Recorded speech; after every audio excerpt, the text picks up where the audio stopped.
This is 2023's Rebel Moon Part 1, A Child of Fire. Warning! Spoilers ahead! After using everything at their disposal, the realm makes their way into space to find new resources, and they conquer everything they come across. The Motherworld seems to be unstoppable until an assassin ends the royal bloodline. This sparks a revolution, and after Balisarius assumes the position of regent, he sends mercenaries to kill all rebels. That was a whole lore drop to get you started. I feel like I've been through it listening to the narrator already. Cora is plowing the fields on her planet when she stops to admire her world. Soon, Gunnar shows up, and he tells her where to meet once she's done with the field. After finishing, Cora heads to the town center to enjoy the meet and festivities with the rest of the townsfolk, and she hears that quite a few men have been calling for her, Den in particular. Just then, the leader stands up to address the community about choosing a tribute, but he tells them to enjoy each other's questionable company tonight and to put such thoughts out of their head. Cora is torn between Gunnar and Den, and she ends up going to bed where Hagen tries to convince her to start a relationship and set down her roots. Cora clearly has a terrible past as she says she's a child of war, and this is the lore drop I want to hear more about. I've seen Sofia Boutella in Kingsman, and I imagine any action film with her will be an absolute banger. The next day, Cora plants seeds with the others until the realm appears in the sky. She runs back to town to sound the alarm, and the town gathers to discuss what they should do. Gunnar believes that they should partner with them, but Sindri, the leader, sides with Cora about hoping they leave before they find out too much about the land. Just then, Atticus and his people land, and they greet Sindri at the town's edge. On the way to the Longhouse, Atticus asks about the rebels in the area, and he asks Sindri about supplying the army with food. Sindri declines the offer, saying that there is no surplus, but Atticus decides to dig deeper. Damn it, Gunnar! Of course he contradicts Sindri. And just like that, Sindri and his women are dead. Now Gunnar has to grow 10,000 bushels for the army, while they only make 12,000 anyways. Fantastic move. Atticus leaves a small squadron behind to enforce the deal, and there's also a Jimmy android to help them do the hard labor. Jimmies were originally built for combat, but their programming restricts them now. Tension amongst the ranks causes a clear rift, and the local girl, Sam, goes to help Jimmy by the river. Jimmy tells her a story about a princess who was supposed to usher in a new age of peace, and he thinks that Sam looks an awful lot like her. That night, the town gathers to decide how to deal with the new partnership, and Den convinces them to give them everything they want. Cora doesn't want to hear anymore, though, and she leaves to start packing. Hagen tells her that he's ashamed of her for running when they need her the most, but she thinks that this world is lost to the Motherworld now. She has a great point, though. In fact, why aren't they all running? Just leave at night and let the realm find the town empty in the morning. Can't kill what they can't find. Cora thinks that it's foolish to stay and fight, and she leaves. While Cora is saddling her ride, the soldiers grab Sam to have their way with her, and Cora can't ignore this.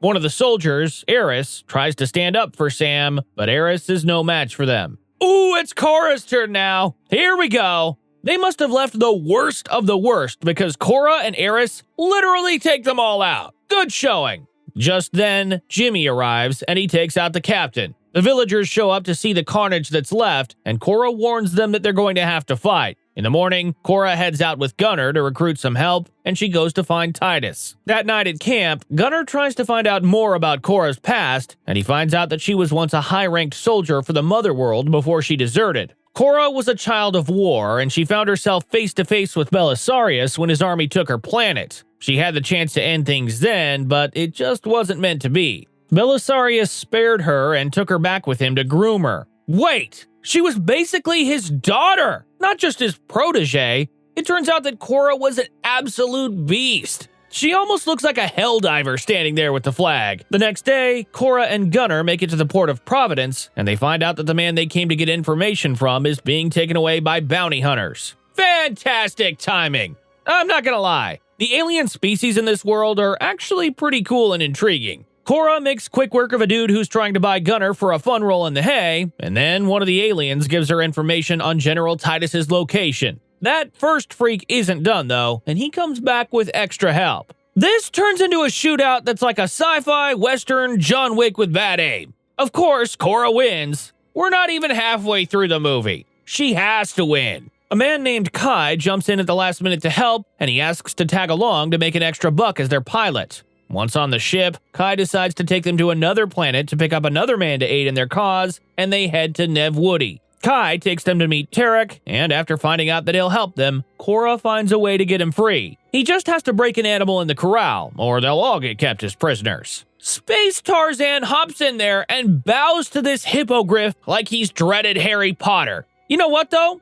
It works! They call it a Bennu, but we all know that this is a frickin' hippogriff. As Tarek goes to leave with Kai and the others, he watches as his previous captor tries to ride the Bennu, and things don't go well for him. Cora is happy with this pit stop, and she asks Kai if there are any other fighters they could liberate and recruit along the way. Kai takes them to a mining planet, and they recruit the help of Nemesis. So far, they've recruited Space Tarzan and a Matrix Samurai. Nemesis took down a freaking Harmada, though, which is a giant lady spider. I don't know too many people who could even stand to be on the same planet as this. On board the ship later, Cora sits with Gunnar to tell him more about her past and how she was appointed to be part of the elite guard of the royal family. She was the bodyguard for Princess Issa, and Issa apparently could bring back life to the dead. The king thought that Princess Issa would bring about a new age of kindness, and Cora even believed in her ability to save the people. The group eventually arrive on the moon of Pollux, and this is where General Titus is said to be fighting in the arena. General Titus is not what they were expecting though, as he's a drunken lump, but after a bath, Cora speaks with him about her plan and convinces him that this is his one chance at revenge against the Mother World. Correct me if I'm wrong, but General Titus kind of reminds me of a race-swapped Kmart version of Kratos.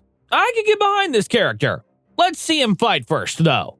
On Atticus's warship, the man from the bar is brought on board by the bounty hunters, and he divulges information on the whereabouts of the rebels. Atticus isn't fully satisfied by this information, and after killing the snitch, he tells the men to dissect his brain for more info. On the planet Charon, Cora and the others arrive to speak with the leader of the rebels, and they are greeted by Devra and Darian, who are a little more than hesitant to join them. Eventually, Darian realizes that the realm can't be too far behind them, and he rallies the rebels to join their cause. When I say that he rallies the rebels, I apparently don't mean all of them. There might be a total of 10 rebels joining them. So, 16 fighters and a town of useless farmers against a warship and a half. Fantastic odds. Once back on the ship, Kai doesn't understand why Darian agreed to help them, and he tells Cora that he once used to be a man of honor. He blames Cora for making him an honorable man once again, but he says that he has to drop off things from his cargo hold before joining their cause fully. Meanwhile, the planet of Levitica is under siege by Atticus, and the king is slain for not divulging more information on where Devra and Darian have gone. It doesn't matter though, because one of their bounty hunters has an idea of where they've gone. Later, Kai makes it to Gondoval to deliver his cargo, but Cora recognizes the man they're dropping off to.